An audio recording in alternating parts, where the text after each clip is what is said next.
Hello everyone. இந்த வீடியோவில் நம்ம AC voltage source connected to A capacitor அதான் பார்க்க போகிறோம். ஆல்ரெடி லாஸ்ட் வீடியோவில் AC voltage source connected to A resistor பார்த்தோம். அதில் கரண்ட் என்ன இருக்கும் அந்த மாதிரி பார்த்தோம். இந்த வீடியோவில் கெப்பாசிட்டரில் எவ்வளோ கரண்ட் ஃப்ளோ ஆகும் அதுதான் நம்ம பார்க்க போகிறோம். ஏசி சோர்ஸ் கனெக்ட் பண்ண பிறகு இந்த ஏசி சோர்ஸ் கெப்பாசிட்டருக்குள்ளே கரண்ட் அனுப்பும். இந்த கரண்ட் எவ்வளோ இருக்கும், அதோட கிராஃப் எப்படி இருக்கும், ஃபேஸர் டயக்ராம் என்ன, அதுதான் மெயினாக இந்த வீடியோவில் பார்க்க போகிறோம்.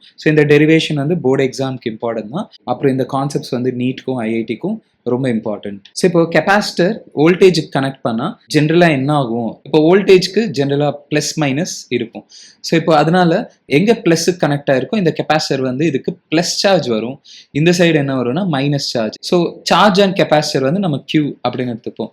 சார்ஜ் அண்ட் கெப்பாசிட்டருக்கு ஒரு ஃபார்முலா இருக்குது, Q is equal to CV அப்படின்னு ஒரு ஃபார்முலா இருக்குது. இது எலக்ட்ரோஸ்டாட்டிக்ஸில் இருக்குது. இப்போ இந்த வோல்டேஜ் சோர்ஸ் எவ்வளோ கரண்ட் அனுப்புது, கெப்பாசிட்டர் வழியாக எவ்வளோ கரண்ட் ஃப்ளோ ஆகுது அது நம்ம கண்டுபிடிக்கலாம். Current is equal to dQ by dt அப்படின்னு ஒரு ரிலேஷன் இருக்கு. சிம்பிளா சொல்லணும்னா சார்ஜ் பை டைம் இல்லாட்டி rate of flow of charge, அதுதான் கரண்ட் அப்படின்னு சொல்லுவாங்க. இந்த வோல்டேஜ் கரண்ட் அனுப்பிட்டே இருக்கும், ஸோ அதனால இங்க சார்ஜ் மாறிட்டே இருக்கும். இந்த கரண்ட்டுக்கும் இந்த சார்ஜ்க்கும் ரிலேஷன் தான் இப்படி சொல்லுவாங்க, current is equal to rate of flow of charge. So இப்போ இந்த charge Q is equal to CV இல்லை, ஆனால் V ஆனால் நமக்கு தெரியும், V0 sin omega t. So இப்போ இந்த சார்ஜ் டைம்ல இருக்கு பாருங்க. இப்போ நீங்க இதை என்ன பண்ணணும்னா டிஃபரன்ஷியேட் பண்ணும். ஸோ dQ பை dt, கியூவை டிஃபரன்ஷியேட் பண்ண dQ பை dt, இந்த சைடு என்ன வருமோ பாருங்க CV0, இது அப்படியே தான் வரும். சைனை டிஃபரன்ஷியேட் பண்ணா என்ன வரும்னா cos omega t into omega வரும். ஏன்னா டைமுக்கு முன்னாடி ஒமேகா இருக்கு, அது மல்டிப்ளை ஆகும். ஸோ இதை இங்கே சப்ஸ்டியூட் பண்ணலாம். So current is equal to இந்த மாதிரி வரும். ஸோ ஒமேகா முன்னாடி எழுதிக்கலாம், V0 C omega into cos omega t. இது இன்னும் இப்படி எழுதுவாங்க, I is equal to V0. இந்த C ஒமேகா இருக்குல்ல, அது டினாமினேட்டருக்கு அனுப்புவாங்க. டினாமினேட்டருக்கு அனுப்புனா என்ன ஆகும்னா 1 பை C ஒமேகா அப்படின்னு வரும். ஸோ இந்த மாதிரி நியூமரேட்டரில் இருக்கிறது டினாமினேட்டருக்கு அனுப்புனா 1 பை அப்படின்னு எழுதிக்கலாம், இன்டூ காஸ் ஒமேகா டி. இப்போ கவனிங்க, கரண்ட் காஸ் மேலே டிபெண்ட் ஆகுது. இதுக்கு முன்னாடி ரெசிஸ்டரில் கரண்ட் சைன் மேலே டிபெண்ட் ஆகும். இப்போ கரண்ட் காஸ் மேலே டிபெண்ட் ஆகும். ஸோ சைனாக இருந்தாலும் சரி, காஸாக இருந்தாலும் சரி, ஸோ கரண்ட் ஆல்டர்னேட் ஆகும். ஸோ இன்ஃபேக்ட் இதோட கிராஃப் ட்ரா பண்ணீங்கன்னா, இப்போ வோல்டேஜ் டைம் கிராஃப் நம்ம பார்த்தோம், வோல்டேஜ் டைம் சைன் மேலே டிபெண்ட் ஆகும். அதனால சைன் கிராஃப் இப்படி வரும். ஸோ இந்த மாதிரி வரும். இதே நீங்க கரண்ட்டுக்கும் டைமுக்கும் கிராஃப் ட்ரா பண்ணீங்கன்னா, கரண்ட் காஸ் மேல டிபெண்ட் ஆகுது. ஸோ கிராஃப் எப்படி வரும், காஸோட கிராஃப் இது ஈஸியா நீங்க ஞாபகம் வச்சுக்கலாம். சைனோட கிராஃப் பாருங்க, ஆரிஜின்ல இருந்து ஸ்டார்ட் ஆகும். ஆனா காசோட கிராஃப் ஒரு பெரிய வேல்யூ, மேக்ஸிமம் வேல்யூல இருந்து இப்படி ஸ்டார்ட் ஆகும். ஸோ இப்படி ஸ்டார்ட் ஆயிட்டு இப்படி இறங்கிட்டு இந்த மாதிரி இப்படி மாறிட்டே இருக்கும். ஸோ இதுதான் காஸோட கிராஃப். காஸ் கிராஃப் இப்படி இருக்கும். அதனால தான் கரண்ட்டுக்கும் டைமுக்கும் கிராஃப் பார்த்தீங்கன்னா இப்படி வேரி ஆகிட்டே இருக்கும். ஏன்னா கரண்ட் காஸ் ஒமேகா டி மேலே டிபெண்ட் ஆகுது. ஸோ கரண்ட்டும் ஆல்டர்னேட் ஆகிட்டே இருக்கும், ப்ளஸ் மைனஸ் அந்த மாதிரி ஆல்டர்னேட் ஆகிட்டே இருக்கும். இப்போ இதில் என்ன கேட்பாங்கன்னா, கரண்ட்டோட பீக் வேல்யூ, இதுதான் பீக் வேல்யூ அப்படின்னு சொல்லுவாங்க. கரண்ட் மாறிட்டே இருக்குல்ல, இங்க இருக்கிற வேல்யூ தான் பீக் வேல்யூன்னு சொல்லுவாங்க. ஸோ இது I0 அப்படின்னு சொல்லுவோம். ஸோ இந்த பீக் வேல்யூ என்ன அப்படின்னு கேட்பாங்க. நம்ம இது ரெசிஸ்டர்லயும் பார்த்தோம். ஸோ கரண்டோட பீக் வேல்யூ வேணும்னா அது காஸ் மேல டிபெண்ட் ஆகுது இல்ல, காஸோட பீக் வேல்யூ நீங்க பார்க்கணும். ஸோ இப்போ நீங்க காஸ் தீட்டாக்கு மேக்ஸிமம் வேல்யூ என்ன அப்படின்னு பாத்தீங்கன்னா 1. காஸோட மேக்ஸிமம் வேல்யூ 1 தான், அதை விட அதிகமா இருக்கவே இருக்காது. கரண்ட்டுக்கு பீக் வேல்யூ கண்டுபிடிக்கணும்னா காஸோட பீக் வேல்யூ என்னன்னு பார்க்கணும். காஸோட பீக் வேல்யூ என்ன இருக்குன்னா 1ன்னு தெரியும். இந்த ஐக்கு பதிலாக I0ன்னு எழுதிக்காங்க. V0 by 1 by C omega அப்படின்னு வரும், இன்டூ காஸ் ஒமேகா டிக்கு பதிலாக நீங்கள் சிம்பிளாக 1 அப்படின்னு எழுதிடலாம். ஸோ இதுலேருந்து பீக் வேல்யூ என்ன வரும்னா I0 is equal to voltage V0 by 1 by C omega அப்படின்னு வரும். பீக் கரண்ட், இது இம்பார்ட்டண்ட்டான ஃபார்முலா. என்ன வந்துச்சு, V0 by 1 by C omega. நார்மலாக ரெசிஸ்டரில் நீங்கள் பார்த்துருப்பீங்க, பீக் கரண்ட் என்னென்னு வந்திருக்கும், voltage peak voltage by resistance வந்திருக்கும்ல. ஆனால் இங்கே ரெசிஸ்டன்ஸ் வரல, 1 பை C ஒமேகா வந்துச்சு. ஏன்னா அது கெப்பாசிட்டர், இது ரெசிஸ்டர் இல்லை. இப்போ நம்ம பார்க்குறது கெப்பாசிட்டர், அதனால இந்த டேர்ம் வருது. இதுக்கு ஒரு பேர் வைப்பாங்க, இது XC அப்படின்னு எழுதிப்பாங்க. இது 1 பை C ஒமேகா அப்படின்னு சொல்லுவாங்க. ஸோ இந்த XC என்னன்னு கூப்பிடுவாங்கன்னா கெப்பாசிட்டிவ் ரியாக்டன்ஸ் அப்படின்னு கூப்பிடுவாங்க. இந்த பேரை நீங்கள் ஞாபகம் வச்சுக்கணும். ரெசிஸ்டன்ஸ் அப்படின்னு கூப்பிடக்கூடாது, கெப்பாசிட்டிவ் ரியாக்டன்ஸ் அப்படின்னு கூப்பிடணும். ஸோ இனிமேல் நீங்கள் peak current I0 is equal to V0 by XC. ரெசிஸ்டருக்கு பதிலாக இங்கே எக்ஸி வர்றதுனால ஸோ எக்ஸியோட யூனிட்ஸ் என்ன இருக்குன்னா ஓம்ஸ் இருக்கும். ஏன்னா ரெசிஸ்டர் பதிலாக தான் இது இருக்கு. ஸோ அதனால இதுக்கும் யூனிட்ஸ் வந்து ஓம்ஸ் தான் வரும். இப்போ மறுபடியும் பின்னாடி வாங்க, இந்த டேர்மை தான் நம்ம இப்போ பார்த்தோம். ஸோ இதுதான் பீக் கரண்ட் அப்படின்னு சொல்லுவாங்க.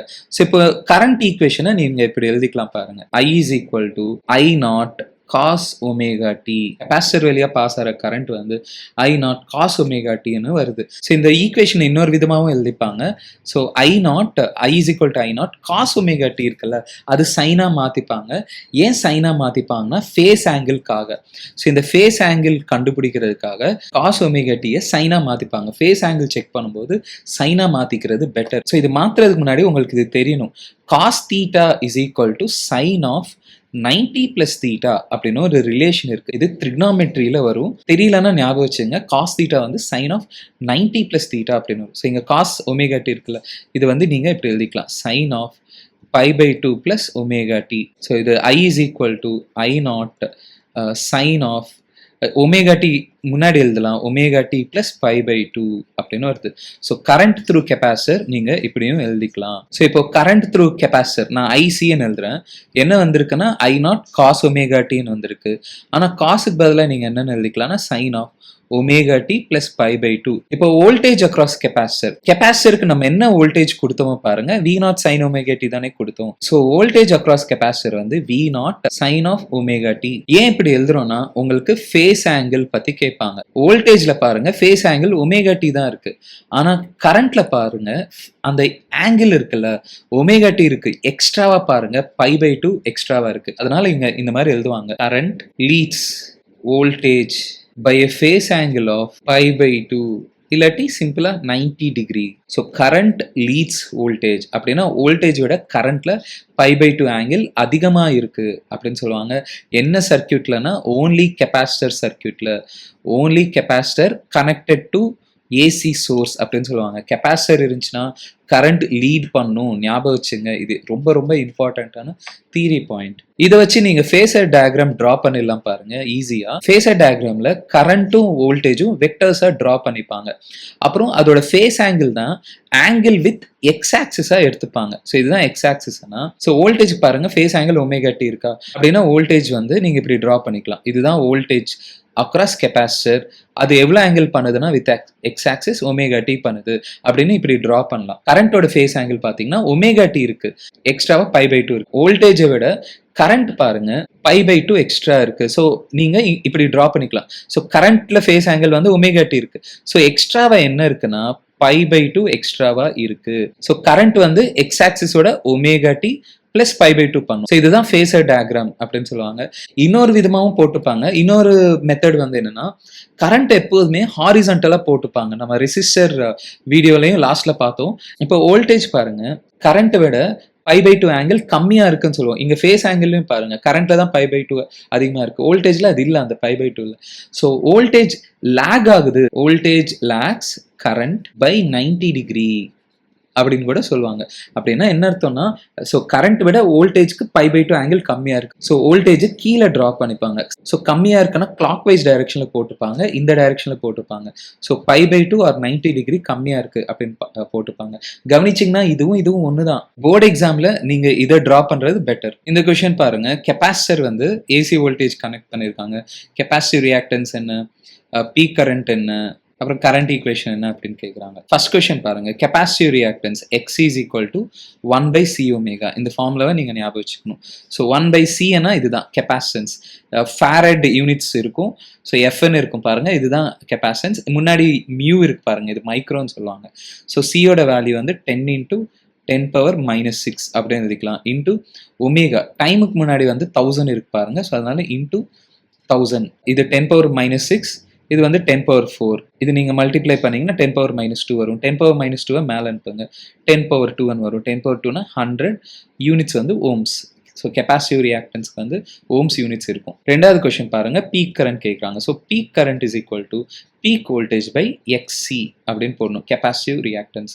ஸோ பீக் வோல்டேஜ் வந்து இதுதான் 10 டிவைடட் பை எக்ஸி வந்து 100 வருது. ஸோ 0 கேன்சல் பண்ணுங்க, 1/10. இது வந்து நீங்க 0.1 ஆம்பியர். அப்புறம் ஆர்எம்எஸ் கரண்ட் கேட்குறாங்க.